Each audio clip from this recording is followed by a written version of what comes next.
Confident, confident, confident. I can be confident, confident, confident, confident. I can be confident at work.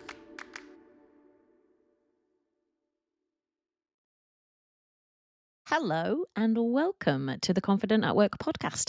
I'm your host and your confidence coach, Anna Manning, and I have a little bit of a sore throat today. I have been a little bit unwell, not enough to notice, but here we are soldiering on, recording the podcast on a Saturday morning because I did not get round to it this week. I spent the last 2 weeks gallivanting around the UK and doing lots of cool work, to be honest, as well as going to a family funeral. So I did not have a podcast episode prepared for you guys. And my partner, on his way out of the door on the way to the gym, said to me, "Do your podcast." So I obeyed. And here I am doing the podcast. All right. Enough of the fluff. Here's what I want to talk to you about today. And it's something that has been brewing, or shall we say building, for some time. And it is confidence for the many, not just a privileged few. So, of course, over the years, I've taken all comers, everyone who is a professional and who wants to build their confidence at work. If I think I can help them, I'm going to help them. But I started to notice a couple of years ago now that the people who came to me were specific groups of people. And they were the people for whom, historically, potentially, or even now, their progress in a professional setting would have been blocked, marginalised, harder for different reasons. And I think growing up, I thought that confidence was something innate. And I did a session with a load of legal executives at their conference in Birmingham last week. I asked them to think about this question of whether you're born with it or whether it's something that you could develop. And a lot of people were like, "Oh, you're kind of born with it, aren't you? Some people are more confident than others, etc., etc." And I think I kind of used to buy into this belief. And I showed them this slide of all these babies. And I was like, "Go on then, tell me which one of these is more confident." And of course, they kind of stared at it blankly and laughed because they couldn't. We often think, and I have thought, that being confident is something which is kind of innate or inherited or reserved for a privileged few. Now, I'm talking from my cultural background, and this is going to be different because you may be listening from all over the world and you may have a very different cultural background to me. But the people who I saw as being super confident were those people who had had every opportunity and had excellent schooling, probably private schooling. They seem to kind of breed it into them, this confidence and this innate sense of worth and entitlement, you might even say. And I'm not cool with that. Like, I am not cool with the idea that confidence, real, like grounded, in your bones, sustainable, sure confidence should be the preserve of a privileged few in society. In my case, some white men who went to elite air quotes, educational institutions who had it kind of bred into them. I'm not cool with that. The work that I'm doing is not for the privileged few, but for the many. We are the many who may not have had confidence bred into us, or who may have, for whatever reason, have had it kind of knocked out of us at some point. Every week on the podcast, we talk about how to build some real sustainable confidence from the inside out. And a lot of you are probably listening to this without telling anyone, or just quietly listening in your own car or in your own home, thinking, "Oh, all these other people are really confident. It's just me." Newsflash, there are so many people listening to this podcast. Yes, there could be more, but there are so many people listening to this podcast. We are the many, those of us who may be very capable and very competent and still sometimes struggle with our confidence, still feel it really as a challenge on the inside, even when it might look really good on the outside. So I want you to know what we're here for. The many. Probably you. I do not believe, Maybe you could be with me in this. Maybe we could believe that confidence should not be the preserve of a privileged few. And that therefore those privileged few would be able to move even further away or rise even higher than everybody else, because not only do they have connections, background, etc., they also have a confidence which can take them even further. We want that for you. We want that for the people who've historically been excluded and marginalized and who still are. We want that for the people who are the only one in the room. I speak to clients all the time. I'm the only woman in that room. I'm the only woman on that board. I'm the only Black woman in my department. I'm the only British Asian guy on the board. I'm the only gay person. I'm the only one that is neurodiverse. I'm the only one that came from a completely different background than these people did. I talk to people who tell me that all the time. These are the people that I coach. And it sucks in a way. I always think that that is the person that needs my help. That the people that need this help are the ones who struggle in all of these different ways because of all of these different aspects of themselves, their background, etc. I'm like, that's not fair. It's not fair that the world seems to grant authority and confidence and a sense of entitlement to a certain kind of people that, trust me, don't even fucking need it. And the people who do are the ones who end up at my door struggling on the inside, even though they are so fucking good. They are so competent. It's not fair, but it is the world that we live in. And whilst it is the world that we live in, I will continue to be here. I will continue to do this work. I will continue to support and champion you, maybe the person who hasn't had confidence bred into them from an early age, or for whatever reason has had it knocked out of them at some point. You, this is who I'm here for. This is who I want to share this work with. This is who I want to support. This is the mission. Confidence in the hands of the many, not just the few. And in order to get that, I have to truly believe that confidence is not just the preserve of some people who had it bred into them or who never had it knocked out of them. I have to believe that it is possible to build it brick by brick intentionally from the inside out so that I can help you to do that. And I believe it. I believe it. I know it.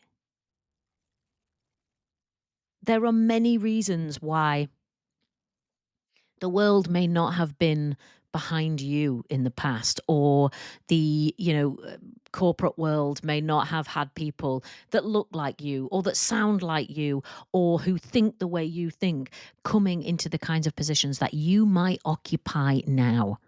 In my context, people from all kinds of backgrounds are on the move. But we still know from the data that social mobility, as they call it, I don't even know if I like that phrase, but people whose background is a non-traditional professional background do not get promoted at the same rates as people who come from a middle class or upper class background. We still know that there is not the same level in the UK of global majority of Black and brown people in higher positions in our organizations, right? We can see it. And the data tells us that too. We still know that there are gender pay gaps everywhere, all over the place. Great to see somewhere that doesn't have a gender pay gap. It's probably somewhere where there's only women working there or only men working there. We still know that this stuff exists. So whilst we are on the move and you are on the move, there are all these societal structures which make it harder. And there are all these ideas and preconceived notions and all of these authority gaps and pay gaps and therefore, unsurprisingly, confidence gaps. We are the many. We are the ones for whom confidence has not been inherited or bred into us. It has to be built. But we cannot be content to leave it in the hands of a few people who happen to have been born into an enormous amount of wealth and privilege and have had it bred into them at elite educational institutions. We cannot be content with that. We cannot shrug our shoulders and say, well, some people are just more confident than others. No.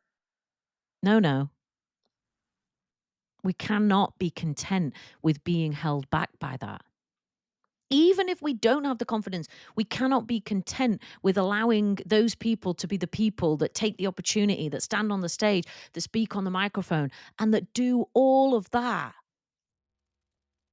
because they're the ones with the confidence. I'm not okay with the world that looks like that.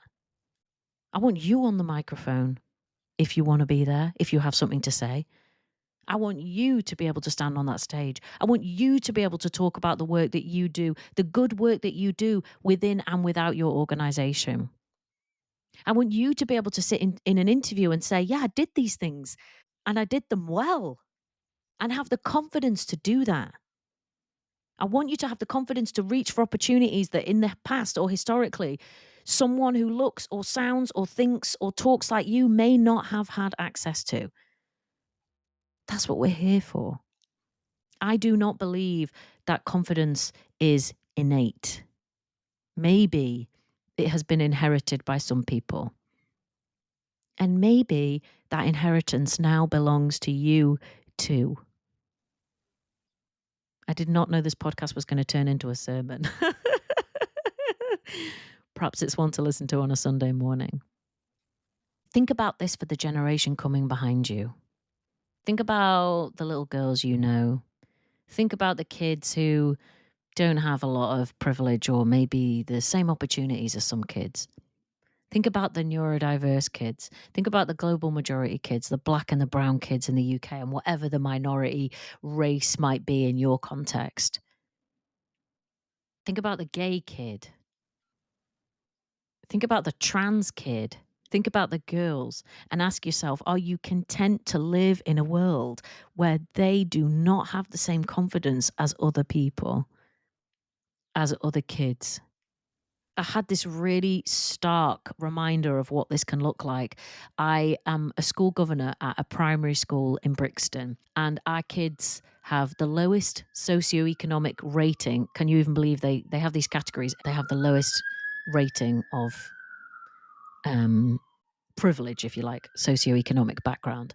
And we went to the Science Museum, amazing, like huge museum in the centre of London. And we were having lunch, and there was all these different school groups having lunch, and right next to our school group was the school group who, I don't know what school they were from, but they had really fancy uniforms. They all had these same perfect pack up lunches with their organic juice and all the rest of it, and they were wearing these perfect little uniforms. They were very sweet.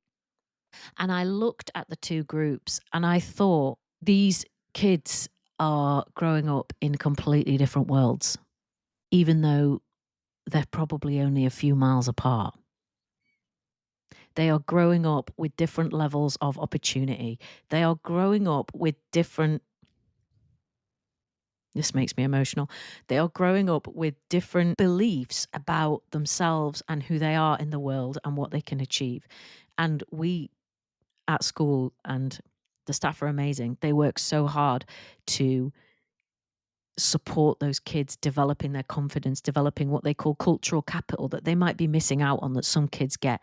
And they're very smart. And so they actually achieve higher than national average, our kids. But I know for full well that their opportunities probably aren't going to look the same as those other kids. And I know that those other kids will have confidence built into them, bred into them. And yes, there's always going to be anomalies. Of course there are. And I'm not saying there are not challenges for the kids in that group. There will be. But as a whole, I know that the levels of confidence might look really different in a good few years. And I'm not content with living in a world where that's the case. Not when there is so much that you can do to build your confidence from the inside out. If it hasn't been bred into you, or if it's been knocked out of you, you are welcome here. This is for you. I am here for you. And I will be here for you until I'm cold and dead. We are the many. And this is a movement of the people, of the many, who deserve confidence because they are competent. So we're going to learn how to build it one step at a time, one bit at a time, from the inside out, even when we sit within structures which still create authority gaps. and don't promote some people at the same rate as others. And don't pay people at the same rate as others. Working within those systems and living within those systems has a knock-on impact on your confidence. And that's why I'm here. So I hope you will stay with me throughout 2026, because I'm going to be thinking about how to help you have your most confident year yet. If you are one of the many for whom confidence has not been bred into you, or it's been knocked out of you, stay with us. You can build your confidence one bit, one step, one habit, one moment at a time. Just takes a decision to back yourself, to trust yourself, to support yourself, to be realistic with yourself, to acknowledge yourself, to give yourself credit. Because that is how confidence got bred into the privileged few. And that's how we're going to breed it into you, my friend. All right. I will see you in next week's episode. Bye.